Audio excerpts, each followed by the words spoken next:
Salut, c'est Fabrice et bienvenue dans cette vidéo. Alors aujourd'hui sort enfin cette fameuse formation sur macOS que beaucoup d'entre vous attendent. Elle était disponible pour les membres premium, mais cette fois voilà, elle va être disponible seule.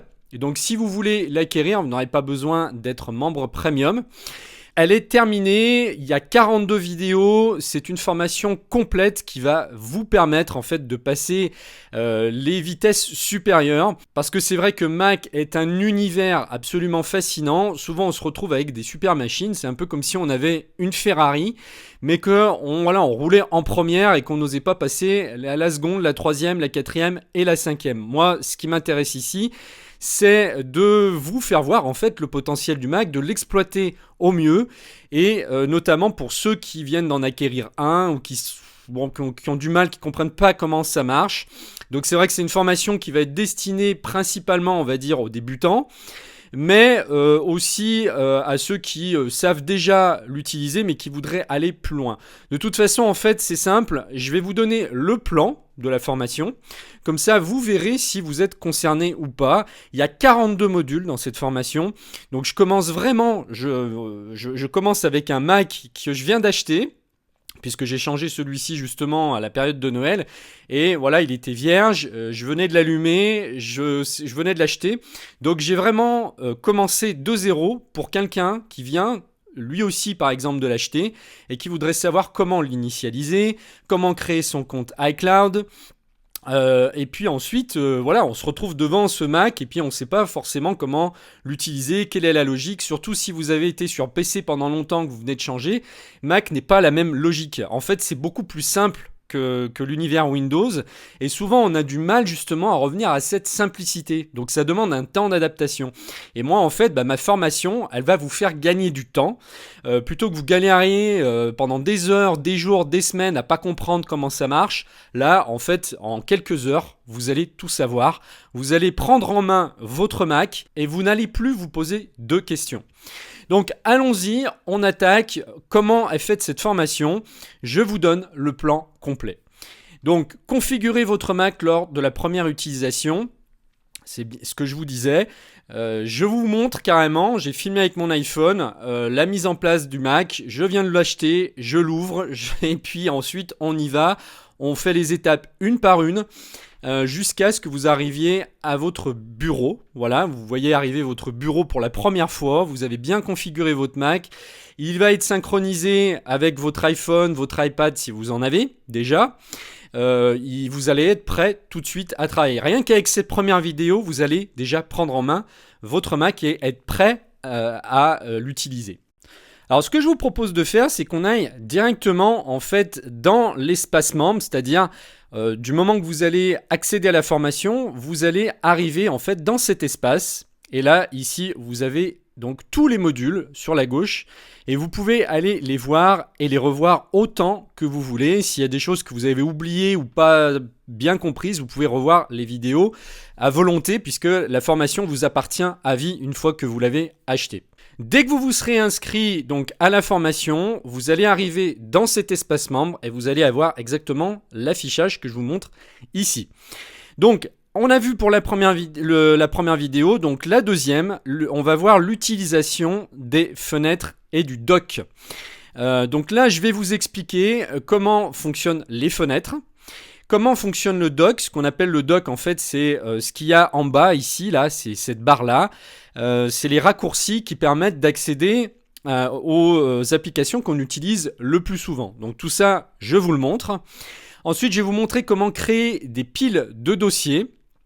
Je vais vous montrer comment faire tous vos réglages sur Mac. Donc où aller pour régler tous vos paramètres. Il y a un endroit, c'est très simple. C'est plus simple que sur Windows.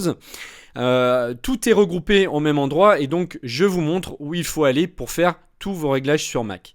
Alors tous les réglages, vous pouvez prendre le temps de les faire. Vous n'êtes pas obligé de tout régler le premier jour où voilà, vous vous lancez. Ça se fait progressivement en fonction de vos besoins et donc vous pouvez revenir voir cette vidéo à tout moment pour savoir comment procéder. Ensuite, on va voir comment mettre à jour votre Mac. Alors, il faut savoir que chaque année, il y a une mise à jour global, donc on change de système. Et donc la formation ici est tournée sur le dernier système Mojave. Là, si vous avez un Mac et que vous êtes sous Mojave, il y aura ce qui va s'afficher donc à votre écran sera exactement ce que vous verrez sur ma formation. Il n'y aura aucune différence.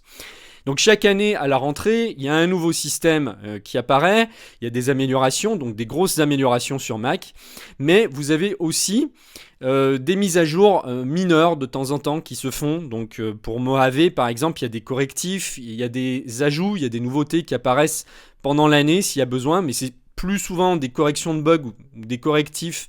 Plusieurs fois par an, il y a des petites mises à jour à faire pour que vous soyez nickel, que tout fonctionne correctement. Ensuite, on va voir la gestion des dossiers, des fichiers et la découverte du Finder. Donc ça, c'est vraiment là en fait où vous allez gérer tous vos fichiers, vous allez créer vos dossiers, vous allez pouvoir les déplacer, créer des répertoires. Comment faire en fait pour vous organiser sur votre Mac, où classer vos fichiers, comment ça fonctionne, comment renommer un fichier, etc. Tout ça, on va le voir. Donc ça, c'est vraiment le cœur du système. Moi, je comparerais ça un petit peu à une armoire. Hein. Si vous aviez des dossiers, des fichiers à classer dans une armoire, eh bien, le Finder est exactement l'armoire qui va vous permettre de ranger et classer vos fichiers et dossiers. Je vais vous montrer comment retrouver n'importe quel fichier ou dossier en quelques secondes. Donc ça, pareil, Mac permet de chercher une aiguille dans une meule de foin. Si par exemple vous avez égaré un fichier que vous ne savez plus où vous l'avez mis, en quelques secondes, vous allez pouvoir le retrouver. Et souvent, on n'utilise pas cette recherche de la bonne manière, c'est-à-dire qu'on ne l'utilise pas à fond. En fait, moi, je rentre vraiment dans le détail pour vous faire voir ce qu'on peut vraiment faire. On peut vraiment trouver une aiguille dans une meule de foin, un fichier égaré sur votre Mac, vous allez pouvoir, grâce à ça, le retrouver en quelques secondes. On va voir comment personnaliser le Finder, parce que ça c'est pareil, souvent on le laisse par défaut, on ne sait pas forcément comment s'y prendre pour le personnaliser, le customiser, et là on va voir vraiment comment ça marche, comment personnaliser le menu à gauche aussi, parce qu'il y a peut-être des gens qui ne savent pas qu'on peut justement changer ça, et que le menu à gauche n'est pas figé. Je vais vous montrer aussi comment taguer vos fichiers et dossiers pour retrouver en quelques secondes vos fichiers classés par couleur, par type de fichier, grâce au système de tag qui est apparu il n'y a pas très longtemps, en fait il y a quelques années, ça fait peut-être 2-3 ans maintenant que ça existe. Donc ce système de tag est super pour retrouver, pour classer en fait des fichiers par thème, par type. Il n'y a plus qu'à faire un clic et vous allez avoir tous vos fichiers qui vont s'amener classés par thème, par type, que vous-même vous aurez défini. Et sans avoir à aller chercher dans les dossiers et les sous-dossiers. Donc ça, c'est une super fonction que Mac a ajoutée, je vous dis, il y a assez récemment en tout cas. On va voir ensuite la gestion des bureaux et du Mission Control. En fait, vous pouvez avoir plusieurs bureaux, en avoir autant que vous voulez sur Mac, et vous pouvez passer de l'un à l'autre, notamment grâce au trackpad. Donc, alors, vous n'avez pas forcément de trackpad si vous avez un iMac, mais vous pouvez en acheter un à côté. Comme les portables, tous les portables en fait, donc les MacBook Pro, les MacBook Air, enfin toute la gamme des portables ont ce fameux trackpad et vous pouvez jouer avec vos doigts. Vous pouvez donc passer d'un écran à l'autre en balayant avec vos doigts et tout ça je vous montre comment l'utiliser et le maîtriser totalement. On va ensuite apprendre à aller sur Internet avec Safari. Donc ça, c'est vraiment fait pour les débutants. Je vais vous montrer comment on fait pour aller sur Internet. Donc grâce au navigateur intégré, qui est déjà intégré en fait dans le système de Mac. Mais je vais aussi vous faire voir comment installer le navigateur Firefox si vous préférez Firefox. Il se peut que vous ayez une préférence de navigateur. Alors moi, c'est vrai que j'utilise plus finalement Firefox et Chrome parce que je vais aussi vous montrer comment installer Chrome. En fait, j'utilise les trois, mais celui que j'utilise le plus, c'est Firefox et Chrome sur Mac.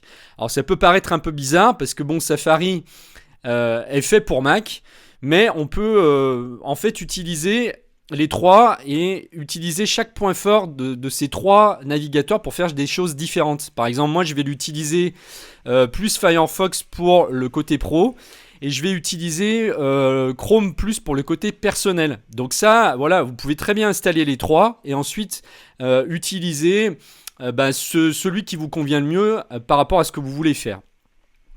Je vous montre également comment brancher un adaptateur multiport USB, notamment si vous avez acheté un nouveau Mac dernièrement. Maintenant, le port USB tend à disparaître. L'USB traditionnel, maintenant, on est sur de l'USB-C.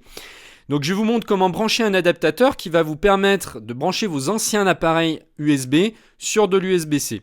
L'intérêt de l'USB-C, c'est que c'est beaucoup plus puissant. Donc vous allez pouvoir à la fois avoir l'ancien USB grâce à cet adaptateur et vous allez pouvoir vous servir aussi de tout ce qui se branche en USB-C. Ensuite, je vais vous faire voir comment connecter un disque dur externe, si vous ne savez pas faire. Comment gérer tous vos lecteurs externes, donc que ce soit des clés USB, que ce soit des disques durs. Donc il y a une application qui va vous permettre de faire ça. Une application qui en quelques clics va pouvoir vous montrer tout ce qui est connecté, tous vos lecteurs, comment les gérer en quelques clics. Il y a une application spéciale qui permet de faire ça et en plus elle est gratuite. Ensuite, comment sauvegarder tous vos fichiers avec Time Machine. Alors ça c'est une étape hyper importante parce que Mac d'origine a un logiciel intégré qui vous permet de cloner votre disque dur en cas de problème. C'est-à-dire qu'une fois que vous avez acheté un disque dur externe, il suffit de le brancher dessus et il n'y a rien d'autre à faire. Donc ça, c'est le gros plus Mac. Vous n'avez pas ça sur Windows. Ça va être une des premières choses à faire pour sécuriser tout le contenu de votre ordinateur. Parce que en cas de problème, en cas de panne, eh bien tous vos fichiers pourraient disparaître. Voilà, si vous perdez votre Mac ou si il y a une panne, etc. Grâce à ça, grâce à Time Machine, il y a juste à brancher un disque dur externe et je vous montre comment configurer Time Machine. Il n'y a quasiment rien à faire, ça se fait automatiquement et ensuite vous n'avez plus à vous en soucier. Les sauvegardes vont se faire toutes seules plusieurs fois par jour et en cas de problème, vous pouvez revenir sur une version antérieure de votre fichier à n'importe quelle date et faire revenir le contenu complet de votre disque dur. Même si votre machine tombait en panne, que le disque dur était détruit, vous pourriez réinstaller tous vos fichiers, tout votre système réglé au millimètre comme il était juste avant que le problème arrive. Je vais vous montrer ensuite, pour vous blinder de sécurité, comment sauvegarder tous vos fichiers en ligne dans le nuage. Comme ça, vous aurez une sauvegarde sur Time Machine en local et vous aurez une sauvegarde en ligne. Vous ne craindrez plus rien. C'est-à-dire que même s'il y avait un problème avec votre sauvegarde locale, avec le disque dur externe, vous auriez quand même une sauvegarde en ligne qui serait là pour pouvoir restaurer vos fichiers. Donc même si votre ordinateur se fait voler avec votre sauvegarde, ou je sais pas s'il y a un problème, vous avez un sinistre chez vous, ce que j'espère pas bien évidemment, mais on ne sait jamais, si votre ordinateur brûle ou est avec votre sauvegarde, eh bien vous auriez toujours une sauvegarde qui serait en ligne, intacte. L'intérêt en fait c'est qu'elle est à distance, donc elle ne peut pas être touchée puisqu'elle est ailleurs, elle est délocalisée sur des serveurs qui sont parfois à des milliers de kilomètres de chez vous et donc ça vous donne une extrême sécurité. Avec ça vous ne perdrez jamais rien de ce que vous avez créé sur votre ordinateur. Je vous montre aussi comment utiliser QuickTime pour lire et enregistrer des audios. Également des vidéos sur votre Mac. Il n'y a pas besoin en fait d'acheter forcément un logiciel pour faire ça. Vous pouvez aujourd'hui, grâce à QuickTime, enregistrer des audios et des vidéos sur Mac gratuitement. Je vous montre comment faire.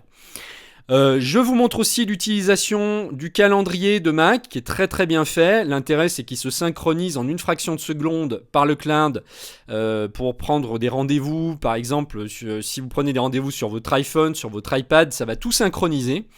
Vous allez voir, vous avez plein de subtilités. Le calendrier de Mac est super bien fait. Donc, je vous montre comment l'utiliser. Ensuite, on va voir comment gérer tous vos contacts sur Mac. Ça, les gens ne le savent pas forcément, surtout les débutants. Mais si vous avez vos contacts sur iPhone, ce qui est souvent le cas, eh bien, vous allez pouvoir en fait les synchroniser. Alors, ça se fait automatiquement avec la fonction contact qui est sur votre Mac. Donc, si jamais vous veniez à perdre, je sais pas, votre iPhone, vous auriez toujours tous vos contacts. Vous pourriez y accéder à partir de votre Mac. Tout est conservé, le nom de toutes les personnes que vous aviez dedans, leur numéro de téléphone, leurs adresses, même leur date d'anniversaire. Et l'intérêt, c'est que dès que vous modifiez un contact sur votre Mac, ça va également le modifier sur votre iPhone et sur votre sur votre iPad. Donc vous changez le numéro de téléphone si la personne a changé de numéro de téléphone ou d'email, et ça va répercuter donc le changement partout sur toutes vos machines. Je vais vous montrer également comment vous servir de la messagerie Mail. Donc Mail en fait est la messagerie d'Apple par défaut qui est installée. Vous pouvez la synchroniser avec d'autres messageries. Vous pouvez ensuite choisir soit d'envoyer vos mails, de les réceptionner sur votre Mac directement, soit de le faire à partir de Gmail ou de Yahoo ou d'une autre messagerie que vous utiliseriez. Vous avez possibilité de synchroniser donc cette messagerie qui est sur Mac avec votre messagerie qui est en ligne. Alors Mail est une application extrêmement performante et on peut aller très loin, on peut créer des règles, on peut faire des réglages. Vraiment c'est une messagerie qui est extrêmement bien pensée. On va voir aussi comment créer des rappels, vous servir de la fonction rappel pour par exemple faire des listes. Si vous avez des tâches à faire, eh bien il y a donc cette fonction rappel qui est pareil intégrée à votre système Mac et vous pouvez l'utiliser. Vous pouvez même utiliser Siri sur votre iPhone ou même sur votre Mac pour dire voilà rappelle-moi d'acheter telle chose, rappelle-moi de passer à la pharmacie, rappelle-moi d'appeler Pierre ou Paul à telle heure, etc.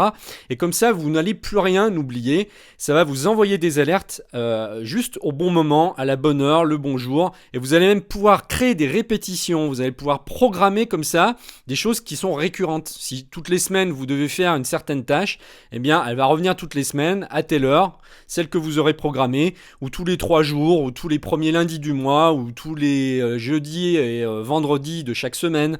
Voilà, tout ça vous allez pouvoir le gérer grâce à cette fonction qui est très simple à prendre en main mais très efficace.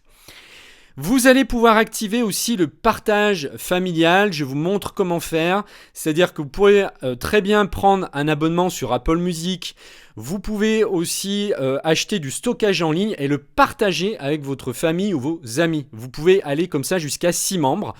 Alors à vous après de voir si vous voulez diviser les frais en plusieurs, c'est-à-dire que ça coûte 15 € à peu près l'abonnement pour un partage familial. Si vous êtes plusieurs membres, vous pouvez vous diviser la facture ou alors vous pouvez offrir. Vous payez les 15 € et puis vous offrez aux membres de votre famille tout ce partage possible. Donc je vous disais de l'iCloud. On peut monter jusqu'à 2 gigas d'iCloud et vous allez pouvoir vous partager cet énorme espace entre amis et membres de votre famille. Vous allez pouvoir aussi partager Apple Music. Grâce à ça, donc eh bien tous ces membres que vous aurez invités vont pouvoir avoir donc 50 millions de titres. Ils n'auront pas à payer l'abonnement. Ils vont accéder à 50 millions de titres en streaming donc sur Apple Music. Ils vont même pouvoir envoyer leurs propres morceaux MP3. En fait, iTunes va devenir une véritable machine pour gérer sa musique. C'est vraiment ce qu'il y a de plus complet qui existe et que j'utilise moi aujourd'hui. Ensuite, très important, comment gérer toutes ces photos et ces films sur Mac de la manière la plus simple possible. Tout a été pensé sur Mac pour que ce soit simple pour l'utilisateur. Aujourd'hui, vous prenez votre iPhone, vous faites une photo. Automatiquement, ça va arriver sur votre Mac dans l'application photo. Ça va classer automatiquement vos photos par date. Vous allez pouvoir créer des albums, partager des albums. Tout va être sauvegardé dans le cloud. Tout ce que vous allez prendre comme photo ou filmer à partir de votre iPad, iPhone va être synchronisé. Allez sur votre Mac dans cette fameuse application iPhoto. Et si vous avez un écran Retina, vous allez vous régaler parce que vous allez voir vos photos en grand sur votre Mac et jamais vous n'aurez profité de vos photos comme ça. C'est fini, les années 80 où on avait des petites photos carrées, où on voyait rien, où les couleurs étaient ternes. Aujourd'hui, on peut se régaler en filmant en 4K. En filmant, en prenant des photos en très haute définition. Et tout ça va être sauvegardé. Vous ne pourrez pas perdre ces photos. Ça sera fait automatiquement. Et vous allez pouvoir en profiter vraiment au meilleur de la qualité. Et il n'y a rien à faire. Il y a juste à dire, voilà, je veux simplement synchroniser. Et ça va se faire tout seul. Comment se servir de l'application Notes également si vous avez des notes à gérer. Je vous montre comment l'utiliser au mieux. Il y a plein de choses qui ont été rajoutées. On peut signer maintenant, on peut faire des annotations. Bref, cette application Notes a grandement été améliorée au fil du temps depuis plusieurs années, parce que ça fait longtemps qu'elle existe. Et donc, vous pouvez noter tout et n'importe quoi. Vous pouvez prendre des notes, même si vous êtes, je sais pas, dans un séminaire, que vous pouvez prendre des notes, je sais pas, quand vous êtes en rendez-vous avec quelqu'un. Bref, ça remplace en fait un carnet. Et vous allez pouvoir créer des dossiers. Vous allez pouvoir même insérer des photos. Bref, on peut faire plein de choses grâce à cette application. Ça remplace, ça fait mieux en fait même qu'un carnet à spirale. Hein. On fait beaucoup plus de choses avec. Je vais vous montrer également comment installer une application sur Mac. Donc il y a deux façons de faire. La première, ça va être de télécharger à partir d'un site sur Internet. Donc vous pouvez soit télécharger gratuitement si le logiciel est gratuit, puisqu'il y en a beaucoup qui sont gratuits. Et si c'est payant, donc comment aller télécharger donc sur le site l'application que vous aurez achetée. Et je vous montre également comment l'installer à partir de l'App Store directement, puisque la plupart aujourd'hui des applications sur Mac on peut les acheter directement dans l'App Store, c'est encore plus simple. Donc là, il y a juste à appuyer sur un bouton hop, j'achète, et puis ça se télécharge tout seul. Et puis ça va se mettre à jour tout seul. Votre application va se mettre à jour toute seule automatiquement si vous faites par l'App Store. Donc ça, c'est ça qui est super. C'est qu'il n'y a plus rien à faire aujourd'hui. Les mises à jour se font toutes seules. Il n'y a même plus à les faire manuellement. Je vous montre également comment ouvrir automatiquement une application au démarrage du Mac. C'est-à-dire qu'on va décider des applications qu'on veut ouvrir automatiquement à chaque démarrage de session. Ça vous évitera d'avoir à chaque fois à recliquer pour ouvrir ces applications dont vous avez besoin automatiquement dès que vous ouvrez votre Mac. Donc là, c'est pas compliqué. Il suffit d'aller à un endroit bien précis et je vous montre comment faire pour les ouvrir automatiquement. Vous allez pouvoir aussi en enlever s'il y en a certaines qui vous gênent, parce que des fois ça se met tout seul, et donc faire l'inverse, c'est-à-dire enlever les applications qui s'ouvrent toutes seules, que vous ne voulez plus voir s'ouvrir. Je vous montre également comment désinstaller une application, parce que c'est bien de pouvoir les installer, mais c'est bien aussi de savoir comment faire pour les désinstaller proprement. Il suffit pas d'aller sur l'application et de la supprimer comme ça, parce que si vous faites comme ça, il va y avoir des résidus qui vont rester, il va y avoir plein de fichiers qui vont rester dans votre système. Donc il faut utiliser une application spécifique pour pouvoir faire ça proprement. Et donc là, je vous montre deux logiciels qui permettent de le faire. Un premier qui est gratuit, un second qui est payant, qui va plus loin et qui permet également d'entretenir et de nettoyer votre Mac. On va voir également comment installer le Flash Player pour lire les vidéos sans difficulté, parce qu'il se peut que si vous achetiez un Mac, il y ait certaines vidéos qui ne soient pas lisibles sur Internet ou que tout ne fonctionne pas correctement. Et donc là, pour sortir de cette situation, il y a quelque chose de très simple à faire. Il faut installer en fait le Flash Player, donc je vous donne le lien, je vous dis où aller pour faire ça, ça dure pas longtemps, et ça c'est absolument indispensable de le faire, sinon vous risquez d'avoir des soucis pour lire les vidéos. On va voir également comment gérer toute sa musique sur iTunes. Donc c'est carrément une petite formation en une vidéo qui vous montre, si vous ne savez pas utiliser iTunes, comment ça marche. Donc je vous parlais tout à l'heure d'Apple Music, ça va ensemble. Donc à partir d'une seule application, vous allez pouvoir gérer votre musique personnelle, mais également vous abonner au streaming. Seulement si vous le souhaitez, vous pouvez aussi utiliser iTunes que pour vos propres fichiers, et ça ne vous coûtera strictement rien. À partir du moment que vous gérez vos propres fichiers MP3, vous n'êtes pas obligé de prendre un abonnement sur Apple Music. Vous pouvez avoir vos propres fichiers MP3 ou AAC, enfin il y a plusieurs formats qui existent, et mettre tout ça dans iTunes. iTunes va vraiment très loin, c'est vraiment l'outil le plus complet qui existe pour gérer sa musique actuellement. Il n'y a absolument pas d'équivalent qui existe. J'ai également fait des modules pour les applications indispensables à installer sur Mac qui vont vous changer la vie, comme Evernote. Evernote qui est un logiciel qui permet de capturer tout ce qu'on veut sur Internet, des pages de blog, des adresses. Vous pouvez également saisir des notes. Vous allez pouvoir mettre carrément des fichiers PDF à l'intérieur. J'avais déjà fait des vidéos sur Evernote, mais là je vous le présente sur Mac, comment l'utiliser, comment l'installer. Vous allez voir que Evernote est indispensable. Une fois que vous l'avez mis sur votre machine, vous ne pourrez plus vous en passer. C'est vraiment votre deuxième cerveau. Alors il y a certaines personnes, surtout les professionnels, qui vont avoir besoin d'installer Microsoft Office. Alors là pareil, je filme tout et je vous montre comment procéder et prendre la meilleure formule qui existe, qui coûte la moins chère. Finalement, si vous avez besoin d'un cloud, ça va même vous revenir à rien du tout, c'est-à-dire que du coup, vous n'allez même pas payer la suite de Microsoft. C'est-à-dire qu'au lieu de payer donc un abonnement sur un cloud qui va vous coûter 9,99 € par mois, et bien là, vous allez pour le même prix avoir Microsoft Office en bonus. Donc vous n'aurez même pas à le payer tout en étant en règle, c'est-à-dire en payant la licence et tout en étant toujours à jour, c'est-à-dire que vous allez avoir toujours la dernière version de Microsoft Office. Si Microsoft vient de sortir la version 2018 ou 2019, vous serez tout le temps à jour grâce à ça. Donc je vous fais voir comment l'installer, comment créer des comptes aussi pour les membres de votre famille, puisque vous allez pouvoir installer en plus Microsoft Office sur plusieurs machines et vous allez pouvoir inviter des amis ou des membres de votre famille à installer également Microsoft Office et eux auront également un espace de stockage d'1 giga dans le cloud. Donc c'est vraiment le meilleur rapport qualité-prix qui existe sur le marché actuellement pour avoir à la fois Microsoft Office, pour avoir le nuage et en partageant en plus tout ça avec qui vous voudrez. Je vais vous expliquer le fonctionnement de l'iCloud et comment faire les réglages. En fait, vous allez pouvoir vous-même définir ce que vous voulez mettre dans le cloud. Vous n'êtes pas obligé de tout synchroniser. Vous pouvez choisir ce que vous voulez synchroniser.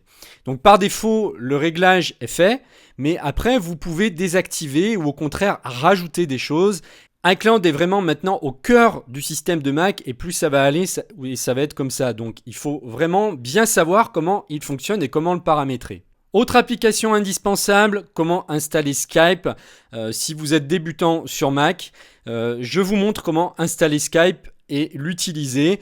Il n'y a rien de plus simple. Skype est vraiment une application incontournable aujourd'hui. Grâce à ça, vous pouvez passer des appels dans le monde entier. Vous pouvez même vous voir en vidéo. Ça ne vous coûtera pas un centime. Je ne sais pas si par exemple vous avez des enfants qui sont en Australie ou je ne sais pas où, aux États-Unis, qui partent en voyage. Eh bien, vous allez pouvoir rester en contact et vous appeler autant que vous voulez grâce à cette superbe application.